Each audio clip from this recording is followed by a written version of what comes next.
Sussex Sharks snatched an incredible victory from the jaws of defeat as Yasir, Arafat and Will Beer put on an unbroken record-breaking stand of 97 runs for the 8th wicket in 15 overs to see Sussex open up their Royal London One-Day Cup account with a 3-wicket success over Durham Jets at the Brighton and Hove Jobs.com county ground. Mark Stoneman won the toss and batted and would have been delighted with the way he and his opening partner Phil Mustard started this important contest between two sides who both badly needed a win. The Jets had twice let good positions slip before beating Warwickshire last week, while the Sharks began this game having lost their first two.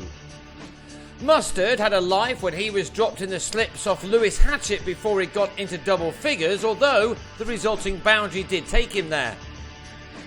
47 runs were taken by these two left-handers off the 10 overs of power play, and they both continued to work the ball around in the next 5 to give their side an ideal start. Teams are already adopting the approach that wickets in hand for a hit at the end is the way to go in this thrilling competition. It took a run-out to bring an end to this promising partnership on 76, Stefan Pilot collecting Chris Liddell's throw superbly to get rid of Mustard, who was on his way for 39. Durham's 100 arrived at the start of the 22nd over, but in the same one they lost Callum McLeod, who on 14 was bowled around his legs by Beer.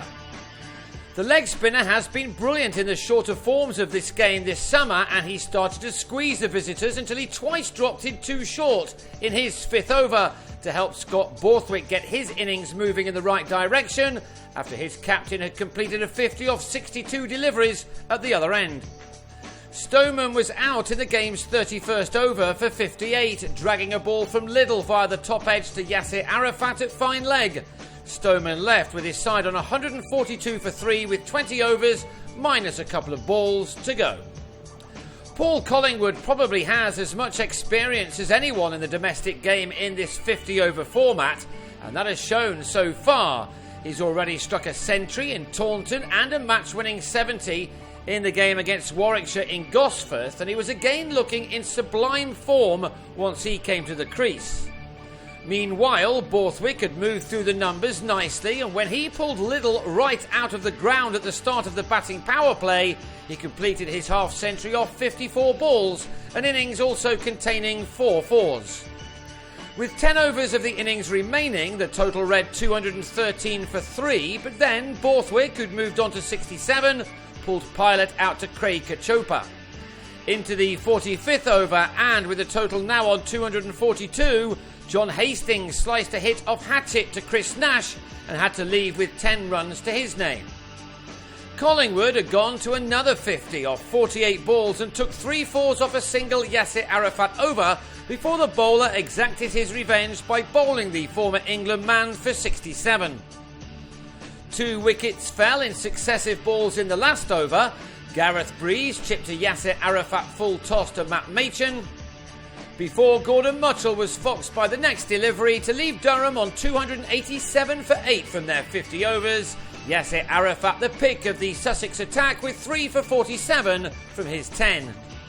The home side's reply began poorly, with Nash bowled by a beauty from Graham Onions with just his 3rd delivery. It didn't all go Onions' way, however. Ed Joyce pulled him for a 6 in his 3rd over as the former England man was unusually expensive. Luke Wright was back in the Sussex team for the first time since he smashed his record-breaking 150 in the T20. He may not have been able to repeat that, but he still played some superb shots. He took 3 fours off an Onions over and then tucked into Hastings. Onions' first 4 overs cost 39 runs. He then delivered a maiden before at the start of his 6th over he picked up the important wicket of Wright, who was unlucky to find McLeod at deep mid-wicket off a well-timed pull shot. Wright was out for 36 before Joyce joined him back in the hutch at the start of the 15th over as he edged Hastings behind after making 26. Kachopa had already struck 1-6 and he added 2 more in the same over from Breeze. The youngster does like to hit the ball hard, and he did so here as he and Machin brought the target down to 150 off 27 overs. these two adding 55 in 9 to put their side on top. But they then lost 4 wickets in a 10-over spell after Kachopa, on a runner ball 39, sliced a big hit off Borthwick to Hastings on the cover boundary. 139 for 4 in over number 24 became 168 for 5 in the 29th, when Machin, who'd made a steady 33, was undone by some pace and bounce from Onions and top edge to Collingwood. Next over, and Pilot was also on his way as he was bowled by Borthwick for a single. And when Ben Brown went in the same way, there appeared to be only one winner, with the Sharks slipping to 191 for 7, needing a further 97 runs from 16 overs with only 3 wickets in hand.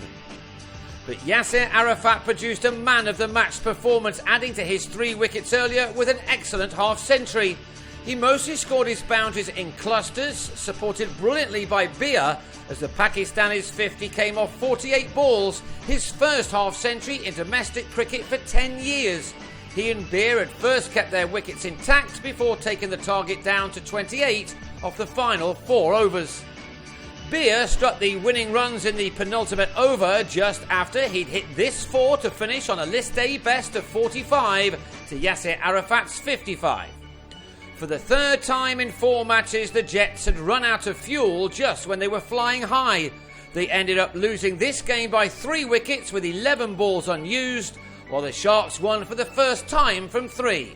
They next head to the Oval for a day-nighter on Wednesday, while Durham are in Cardiff, also under lights, on Friday.